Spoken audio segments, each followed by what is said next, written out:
এই শেহতীয়াকৈ বাংলাদেশৰ যিখন সাম্প্ৰদায়িক চৰকাৰ হৈছে, চৰকাৰখনে বাংলাদেশৰ ধৰ্মীয় সংখ্যালঘু হিন্দু ভাইসকলৰ ওপৰত চিনাক্ত কৰি এজন এজনকৈ যিধৰণে আক্ৰমণাত্মক মন্তব্য বা আক্ৰমণ কৰা দেখা গৈছে, ইতিমধ্যে হত্যাও কৰিছে একাংশ হিন্দু ভাইসকলক, চৰম নিৰাপত্তাহীনতাত ভুগি আছে। গতিকে আমি আজি আমছু কেন্দ্ৰীয় সমিতিৰ নিৰ্দেশ মৰ্মে অসমৰ প্ৰতিখন জিলা কমিটিয়ে আমি প্ৰতিবাদী কাৰ্যসূচী হাতত লৈছোঁ।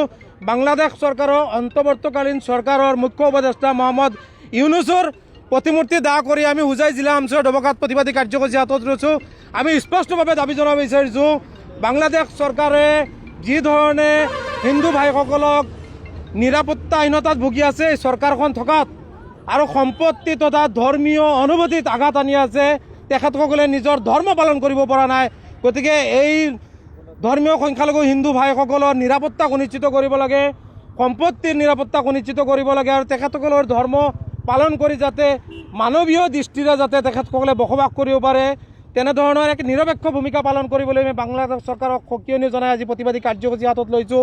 আৰু আমি স্পষ্টভাৱে সকীয়াই দিছোঁ, সমান্তৰালভাৱে আমি ভাৰত চৰকাৰকো আমি দাবী জনাইছোঁ, একাংশ সাম্প্ৰদায়িক মনোভাৱৰ বাংলাদেশৰ ৰাজনৈতিক নেতাই উত্তৰ পূৰ্বাঞ্চল তথা ভাৰতক আক্ৰমণাত্মকভাৱে সাম্প্ৰদায়িক মন্তব্য দিয়া পৰিলক্ষিত হৈছে। গতিকে ভাৰত চৰকাৰে এই ধৰণৰ এখন সৰু ৰাষ্ট্ৰ, যিখন ৰাষ্ট্ৰৰ ফালে ভাৰত চৰকাৰে চালেই ৰাষ্ট্ৰখন ধ্বংস হৈ পৰিব, সেই ৰাষ্ট্ৰখনৰ একাংশ সাম্প্ৰদায়িক মনোভাৱৰ নেতাই এনেধৰণৰ সাম্প্ৰদায়িক মনোভাৱেৰে যিবোৰ মন্তব্য দিছে আৰু আমাৰ ফালে চকু থুৱাইছে, এই ধৰণৰ ৰাষ্ট্ৰৰ ৰাজনৈতিক নেতাসকলৰ বিৰুদ্ধে ভাৰত চৰকাৰে যুদ্ধ ঘোষণা কৰি এই ধৰণৰ মন্তব্য বন্ধ কৰাব লাগে।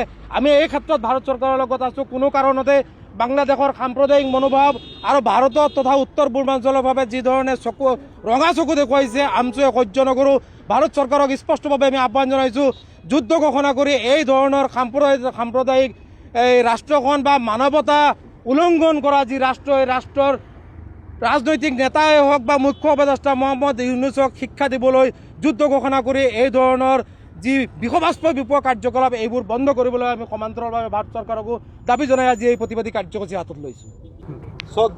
যোৱা 18 তাৰিখে বাংলাদেশত দীপুচন্দ নামৰ এজন ব্যক্তিক যিদৰে বৰ্বৰভাৱে নৃশংসভাৱে জ্বলাই হত্যা কৰা হ'ল, এইটো মানে সঁচাকৈ দুৰ্ভাগ্যজনক আৰু অতিকৈ বৰ্বৰ কাণ্ড।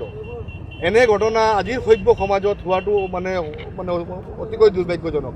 লগে লগে আমছুৱে ইয়াৰ বিৰুদ্ধে প্ৰতিক্ৰিয়া দিছে আৰু আজি আমছুৱে কেন্দ্ৰীয় কমিটিৰ নিৰ্দেশ মৰ্মে সমগ্ৰ অসমৰ লগতে হোজাই জিলাত বাংলাদেশৰ প্ৰধান উপদেষ্টা ডক্টৰ ইউনুছৰ প্ৰতিমূৰ্তি দাহ কৰি আমি প্ৰতিবাদ সাব্যস্ত কৰিছোঁ আৰু আমি দাবী জনাইছোঁ যে বাংলাদেশত থকা প্ৰতিগৰাকী ধৰ্মীয় সংখ্যালঘু লোকসকলৰ নিৰাপত্তা সুনিশ্চিত কৰিব লাগে আৰু সেইসকলক মানে তেখেতসকলৰ জীৱন আৰু সম্পত্তিৰ নিৰাপত্তা সুনিশ্চিত কৰিব লাগে। আৰু লগতে ভাৰত চৰকাৰক আমি আহ্বান জনাইছোঁ যে অনতিপলমে বাংলাদেশৰ বিৰুদ্ধে কঠোৰতে কঠোৰ বিহিত ব্যৱস্থা গ্ৰহণ কৰিব লাগে।